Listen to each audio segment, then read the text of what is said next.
welcome to another video.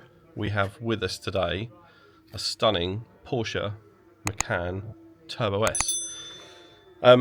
Gentleman has come in. Basically, he has decided he is going to keep the car. I think he said he's had it 4 years, and rather than get rid and go for the I think these are all now getting electric versions, he is going to keep this, and we are going to have a little fettle with it. This is basically the 2.9 turbo V6 that is basically found in the RS4 and RS5. It's actually a Porsche derived engine. A lot of people think it's the other way around. So yeah, these gain fantastically, especially in the torque department. These things gain like 200 newton meters of torque extra, maybe a little bit more. Yeah, we will be really happy seeing over 500 horsepower today. They're 434 horsepower stock, which is what, 440 PS, however it is the whatever they decide to name the power outputs at. Sometimes they will put like 440 horsepower, and actually they mean PS. So yeah, we will see what it's doing stock. I've just run a full suite of diagnostics on it. Car is clean as a whistle. It's now on the dyno, ready to go. Strapping's all done, cross-strapped at the front, strapped at the rear. Yeah, we will see how we get on. Thought I'd take you an extra little look around the rear. Beautiful, absolutely beautiful machines. Obviously not as big as the bigger brother, the Cayenne, but these give a really sporty and like dynamic drive considering the size of them. It is considerably warmer today, and it is lovely. There is nothing better than when you finally got the hints of summer starting to come through.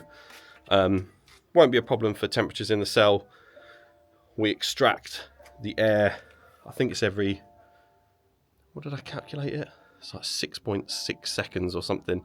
There's a full air exchange in here, so plenty of fresh air. Yeah, I will probably take you on board, and then obviously we'll get some clips of it running on the rollers. You join me on board. So everything is back up to temperature, tyres, etc, etc. Like I was saying, full diagnostics suite. The car is absolutely tip top. So I've just done a couple of setup warm-up runs, and she's pretty much making bang on stock power. So excuse me, she's obviously a very well maintained car, not done huge amounts of mileage, you know, per se.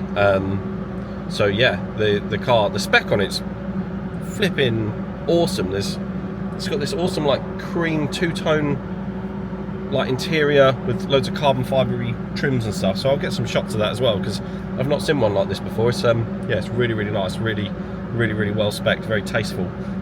So yeah, I will probably drop in now some of the runs from the external camera. So yeah, enjoy.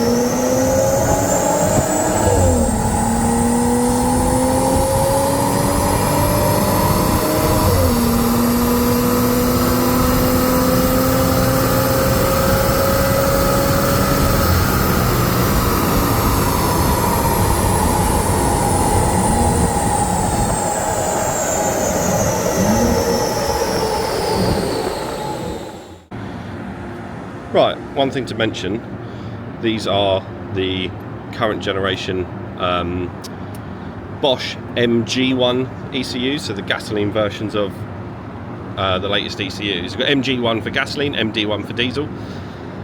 This is a 2020 car, so actually I do have OBD communication, but like the tool says when you identify it, it's actually still technically in like a public beta, so it's not 100% stable, I would imagine.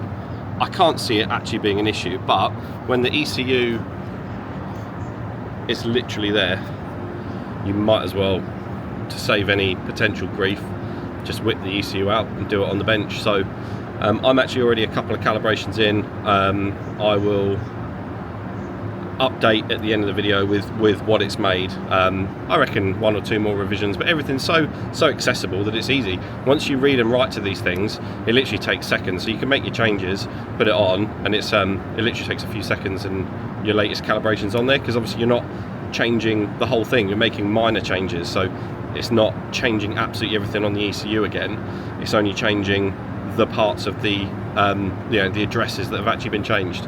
So like I say, for the sake of spending, you know, 20 seconds whipping it out this way, and you're saving yourself a load of communication time, and you are potentially you know, you're not potentially running into any communication errors, so it's just worth doing. Any opportunity I have to get my hands on the ECU easily, I will just do it that way. It's technically safer, so why not?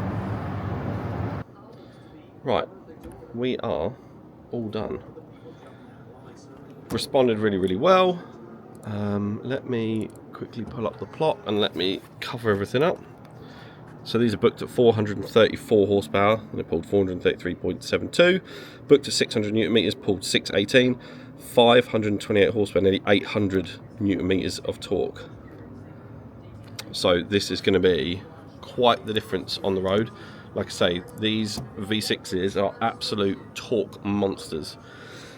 So really, real world performance, torque is king. That is the shove that's going to get you around the mid-range. So yeah, customer's going to be over the moon. I'm going to do a little bit of road testing and get the customer on his way. He's a very busy man. So yeah, I will probably, what have I got next? C43. I'll include that in this video. Coming up next, C43 AMG. Here we go, everyone. Next one's in, C43 AMG. Beautiful. In an estate form, which I've always got a lot of time for. You've got to love a fast wagon. Wicked V6 engine. This is a facelifted version. So the pre-facelift was 360 something horsepower. These in a facelift got a little bit of a software tweak, and they are 385 horsepower. Torque output was the same between pre and post facelift. So torque gains are still there, just not as much horsepower gains. Beautiful cars.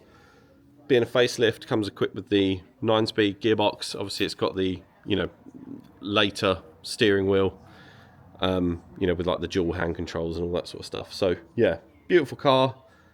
These are sort of bread and butter for us. We do loads of these 43 engines, whether it be C, even in like you know, your SUV class ones as well, like GLCs, 43s, even like E43s. Yeah, they use this powertrain in quite a few things. So it's on the dyno. I'll get it strapped down, and yeah, I'll get some of the, you know, I'll film some of the runs as I always do, and you guys will be able to see and hear what she performs like. Right, you join me inside the 43. I am just sinking everything.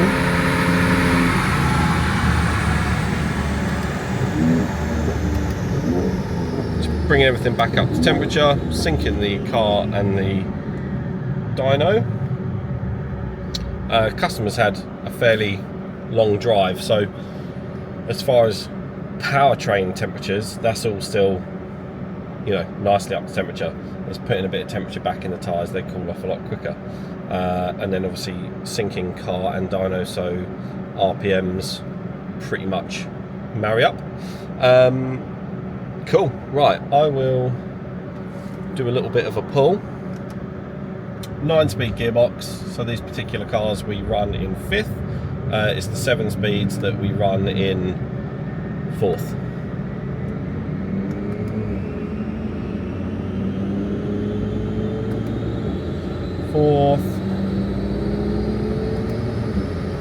5th, get to about 2000-ish. There we go, dyno starts to hold the car. And now we can do a sweep test.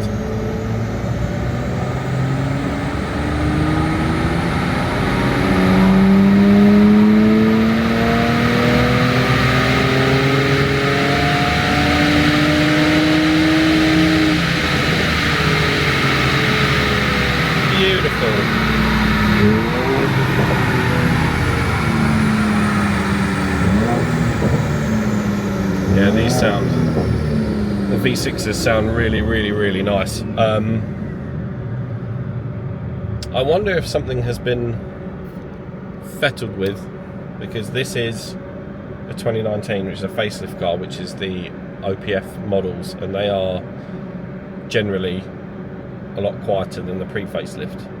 So I wonder if he's had, not knowingly, because I don't know if he's owned it for very long, maybe some kind of exhaust modification to get it to sound nicer, because that does sound really nice. They usually, facelifts are a little bit disappointing just because the OPFs cut that bit of volume. So yeah, I will get some videos, external videos of it doing some runs, and then once I've finished up, I will show you exactly what it's gained, what it started off at and what it's gained. Same on these as the Macan earlier on in the video. The ECUs are just right on top of the engine. The OBD protocols for the MED17s that these have, they are still open beta as well. The rest of them are all fine. These are still open beta. ECU is really accessible, so I'm just going to whip it out and do it on the bench. You get to it nice and quick anyway.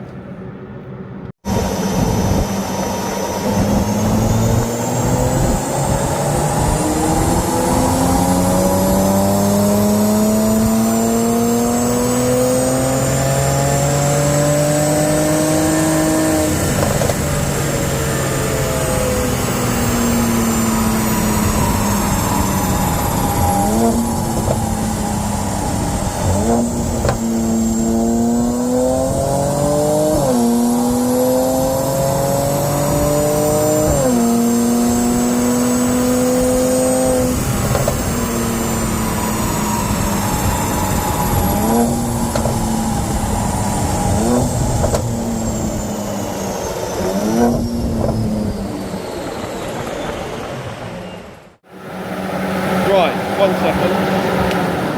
Turn some more fans off. This is what I'm saying. ECU, really accessible. Take this engine cover off. Bosch, we've got it. So that is what I will do now. Right, responded really nicely. Made almost exactly stock power. Yeah, within half a horsepower. 385. Hold on 1 second. Let me cover this up. 385 horsepower stock. They're 390 PS, which is 385 horsepower, and ended on nearly 430 horsepower. So really nice gain. Just shy of 100 Newton meters of torque. So that is going to make quite the difference on the road. So I will finish up here. I will do a bit of road testing, a little bit of extra logging, and clear everything down. Get the car back out of dyno mode, etc, etc. Customer, I think, is going to be over the moon with that, and we will see you on the next one. We've got a couple of new toys, which is why I've delayed the filming on our GTS again. We've got a new Insta360 camera and car rig, so I will pop some videos of that in this video, and then the next one I'll get the rig out and we'll do something proper with the GTS. We will get the drone, we'll have 360 camera rigging, we'll have the whole lot. So yeah, it should be a really good video. Cheers guys, see you on the next one. Here we go, Insta360, the X3. Didn't bother getting the X4. Apparently this is just as good. Apparently the new one films in 8K, but it's not actually true 8K anyway, so apparently it's some rubbish sort of upscale. Comes with the extendable selfie kit, and then the triple suction cup mount system. So you should get some super silky smooth videos, 360 videos on the, we'll stick it on the back of the car. The software I use for editing the YouTube videos is a software platform called DaVinci Resolve, which is actually free. There is a paid version that really, unless you're a proper professional, you don't need. But basically what you can do, you can track. So the selfie stick hides inside the seam of the two cameras. But what we can actually do, I found a way to track the suction cups and basically delete them. So it should literally look like, you know, like a high-speed drone or something is tailing the car everywhere. So yeah, I will sort that out. Maybe not in this video. If I can find a car to stick it to, maybe I will. If not, I will save it for our one. So yeah, thanks for watching. Please like, subscribe, share, whatever it is you have to do. Really helps out. And yeah, see you on the next one. Bye guys.